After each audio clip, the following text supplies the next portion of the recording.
Oiê, eu sou o Miquel e hoje eu vou desmontar um notebook. Bom, esse é o notebook. Ele tá aqui faz um tempão parado e eu tô sem nada pra fazer. Na verdade, eu tenho muita coisa pra fazer, mas na verdade eu não quero fazer nada, eu quero desmontar esse notebook. Eu já mexo com isso e gosto de... faço troca de peças e essas coisas, porém, é uma oportunidade de pegar um notebook e abrir. Enfim. Esse notebook, ele tava funcionando normal, não sei se ainda tá, né? Ele tava funcionando normalmente, só que eu tirei a case do HD dele e ele basicamente tá sem HD. Então é a única coisa que falta. Aqui ele sem HD. O HD ficaria aqui, nessa entrada SATA.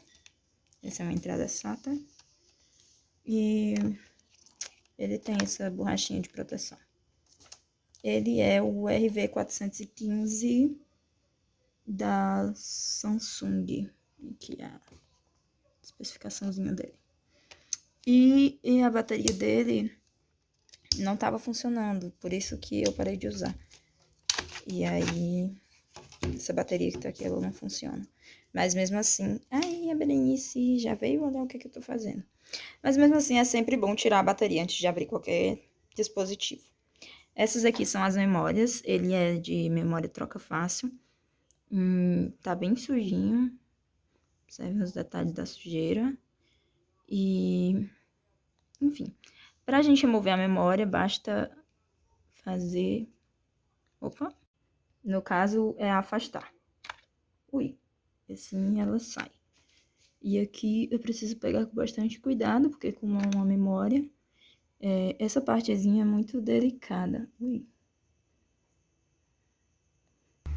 Foca.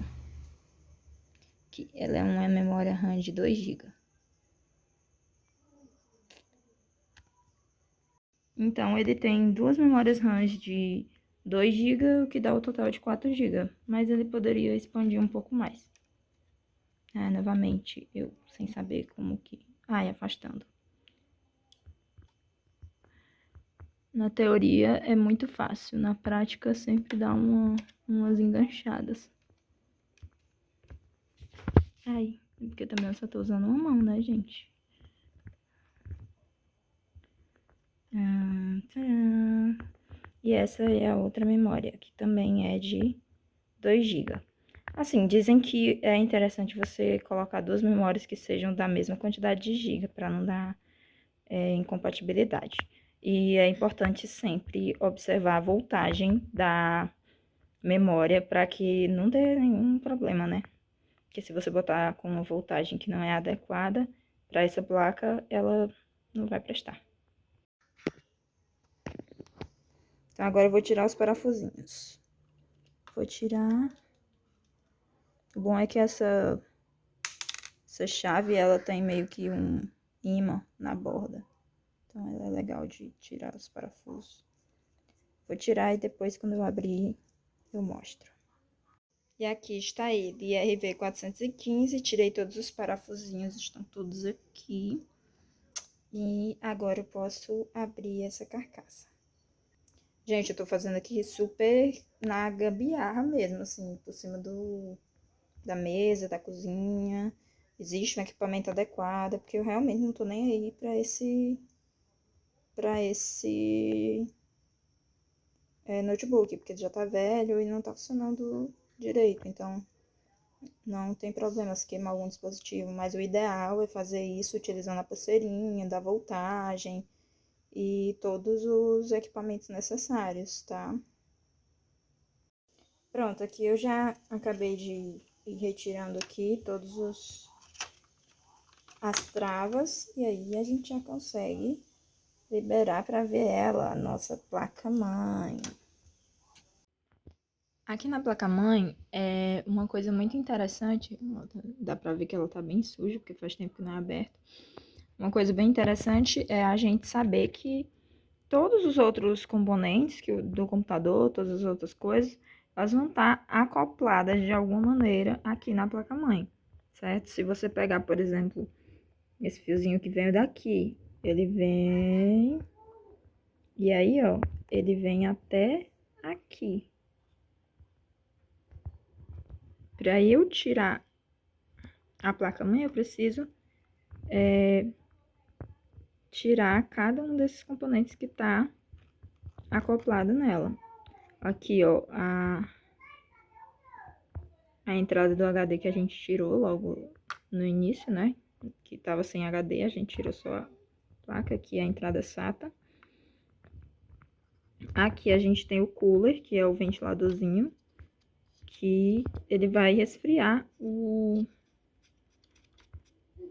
notebook, né? Porque como o processamento de dados, ele vai acabar esquentando... Olha, também tá bem sujinho. Ele vai acabar esquentando a CPU e aí a gente precisa do computador de ter um mecanismo, independente de qual seja, nesse caso é o cooler, para resfriar também. Aqui na placa-mãe também é interessante observar que algumas informações vêm disponíveis. Por exemplo, eu consigo saber aqui que ela só aceita memória DDR3. Ela tem escrito aqui, ó, DDR3 only. Only é somente. Então, ela só vai aceitar DDR3.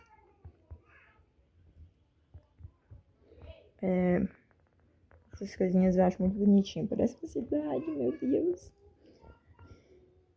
E tudo isso aqui que tem desenhado, esses pontinhos, essas coisas, são circuitos. É assim que o computador ele faz a comunicação. Ele vai levar dados por meio desses circuitos de um lugar para o outro. É tudo interligado. Esse aqui, se eu não me engano, é o do teclado. Aí a gente puxa aqui para poder retirar. Aí esse aqui é aquele do disco ODD, que ele tava aqui. Mas que a gente tirou antes, porque ele libera um pouquinho antes dos outros. Isso também é uma investigação, eu não sei. Mas eu acredito que isso aqui seja da tela.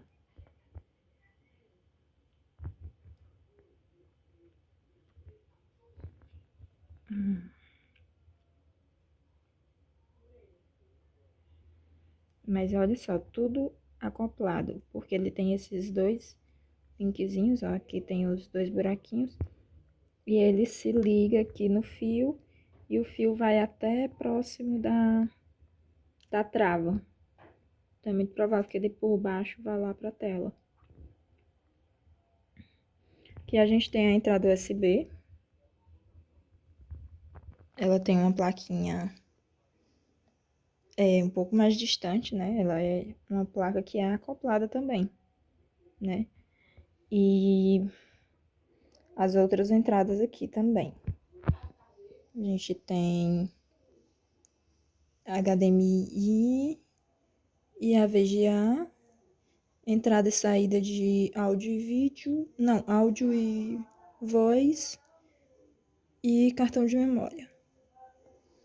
E mais duas USB e o cabo de rede e o cabo de energia, né, que é esse aqui. Esse aqui é o de colocar o carregador para energia. Esse aqui é o cabo de rede. Esse aqui é um USB, dois USBs. Aqui a gente tem uma entrada VGA. E aqui a gente tem uma entrada HDMI. Dá pra ver que tá tudo bem, assim, deteriorado por conta que esse PC ele passou muito tempo guardado, né? Mas para exemplificar os componentes ele é interessante. E aqui é a entrada das memórias. Uma coisa muito importante da placa também é saber que é a partir dela que a gente vai ter basicamente a potência do PC. Quando eu falo que a placa-mãe ela meio que determina no sentido de que quando a gente vai montar um PC, por exemplo, um dos componentes mais importantes é a placa-mãe, porque, como você viu, tudo está interligado nela.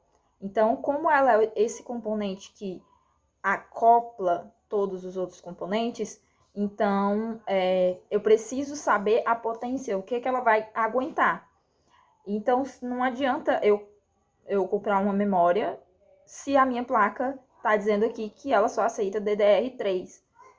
Ou se a voltagem que ela aceita é somente 1,5 volts. Eu não posso ir além do que ela determina. Então, a placa, quando ela é criada, ela já tem as especificações dela. Uma coisa muito difícil hoje no mercado é muitas placas, elas já vêm com alguns componentes soldados. Então, você não tem a liberdade de, por exemplo, trocar uma memória ou trocar uma CPU. No caso dessa daqui, eu não sei. Eu acho que a CPU... Não sei se ela já é da versão que a CPU é soldada, mas enfim. Deixa eu dar uma olhada.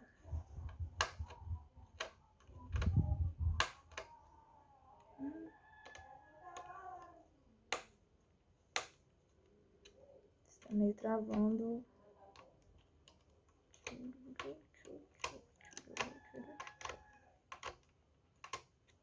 Acredito que eu vou ter que tirar o cooler primeiro.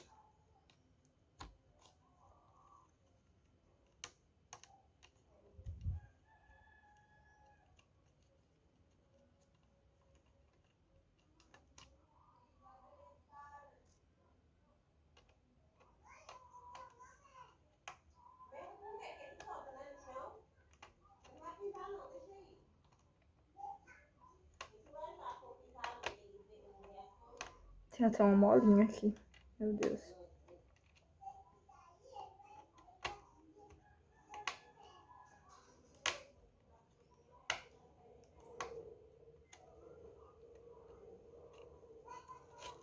Pronto.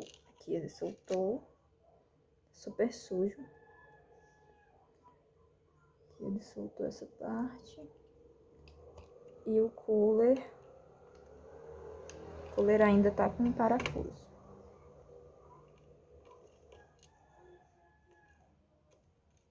Então é isso, eu preciso saber quais que são os componentes que a placa vai aguentar para que eu possa... Porque todos os outros componentes, por exemplo, tipo, eu tô sem grana, eu posso comprar, investir bastante na placa e comprar os outros componentes menos potentes. Mas aí, futuramente, eu posso ir trocando esses componentes. Então, o investimento na placa, ele sempre vai ser o investimento maior que você deve fazer no computador.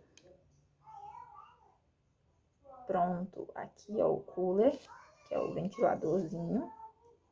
Fica girando aqui dentro.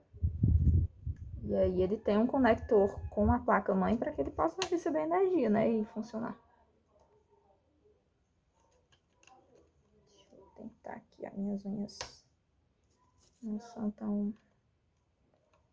Basicamente não tem unha. Como bom e velho nerd. Então, vai ser puxando. Isso. Esse é o cooler, responsável pelo resfriamento.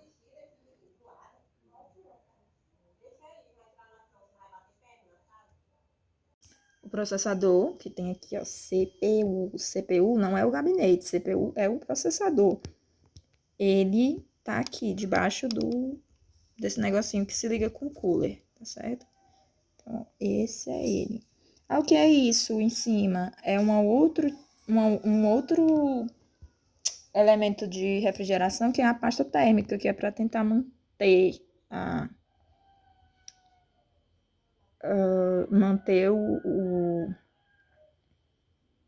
a temperatura, né? Para que ela não suba muito. Porque o processador é quem vai requerer mais resfriamento, já que a temperatura é pela velocidade de processamento. Aqui eu tirei essa proteçãozinha que estava por cima do processador, e aqui ele tá mais bonitinho. Processador. Ele é tipo o cérebro. E olha aqui os circuitos próximos para receber as informações. Gente, isso é muito incrível. Aqui agora eu vou virar pra gente ver um pouquinho como que é atrás. Ai, ai. Pronto. Aqui a gente tem ela atrás.